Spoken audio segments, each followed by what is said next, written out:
Hi friends, welcome to ivy creations. నేను మీ వెంకట శివ. ఈరోజు మరో కొత్త అప్డేట్తో నేను మీ ముందున్నాను. పెద్ది మూవీ ఇప్పటికే చాలాసార్లు పోస్ట్ పోన్ అవుతూ వచ్చింది.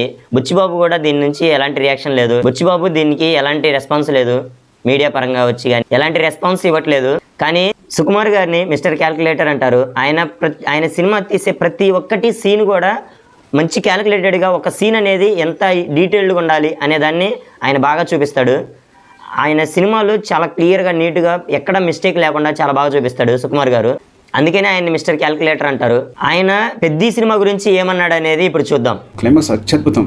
ఈ మధ్యకాలంలో ఐ థింక్ వరల్డ్ సినిమాలో ఇంతవరకు ఎక్కడ ఇలాంటి క్లైమాక్స్ రాలేదు.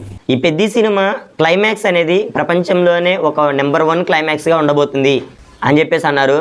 అసలు ఆయన చెప్పే మాటలు వింటుంటేనే గూస్ బంప్స్ వస్తున్నాయి. సుకుమార్ గారు ఒక మీడియా ఇంటర్వ్యూలో ఇస్తూ ఈ మాటలను అయితే పెద్ది గురించి డిస్క్రైబ్ చేస్తూ అన్నారు. పెద్ది గురించి ఈ రకంగా చెప్పారంటే అది ఒక్కసారి కాదు, 4 సార్లు కాదు, ఇంకొక 2 సార్లు పోస్ట్ పోయిన అయినా ఏం కాదు అనిపిస్తుంది. ఇలాంటి మాటలు వింటుంటే ఆ క్లైమాక్స్ అనేది ఆ రేంజ్లో ఉంటే చాలు అనిపిస్తుంది ఫ్యాన్స్కి అయితే. పెద్ద సినిమా డీటెయిలింగ్ చూస్తుంటే నిజంగానే అంతే అనిపిస్తుంది నాకైతే. ఎందుకంటే ఇది ఒక గేమ్ గురించి కాదు, ఒక క్రికెట్ ఉంది, తర్వాత ఇందులో 2-3 రకాల గేమ్స్ ఉన్నాయి.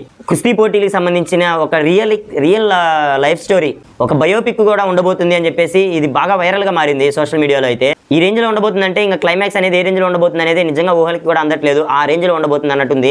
సుకుమార్ అన్న మాటలకి ఇంకా వేరే లెవెల్లో ఉంది చూస్తుంటే.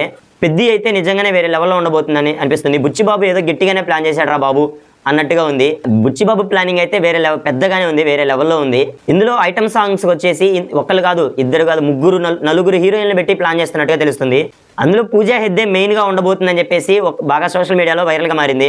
ఆల్రెడీ పూజా హెగ్డే రామ్ చరణ్తో ఒక ఐటమ్ సాంగ్ చేసింది. ఆ సాంగ్ అయితే ఇప్పటికీ కూడా ఇంకా ఫుల్ ఫేమస్ అయింది. ఇంకా సోషల్ మీడియాలో అది చక్కర్లు కొడుతూనే ఉంది ఆ సాంగ్. మళ్ళీ పూజా హెగ్డే రామ్ చరణ్తో మళ్ళీ సాంగ్ చేస్తే ఎలా ఉండబోతుంది ఊహించుకోండి. అలాంటిది ఇంకొక 2-3 హీరోయిన్స్ పెట్టి తీస్తే అసలు వేరే లెవెల్లో ఉంటుందని తెలుస్తుంది. పెద్ద సినిమా గురించి మీకేమనిపిస్తుంది అనేది కింద కామెంట్లో చెప్పండి. ఈ వీడియో నచ్చినట్లయితే లైక్ చేసి షేర్ చేయండి. ఇలాంటి మంచి అప్డేట్స్ కోసం నా ఛానల్ సబ్స్క్రైబ్ చేయండి. Thanks for watching.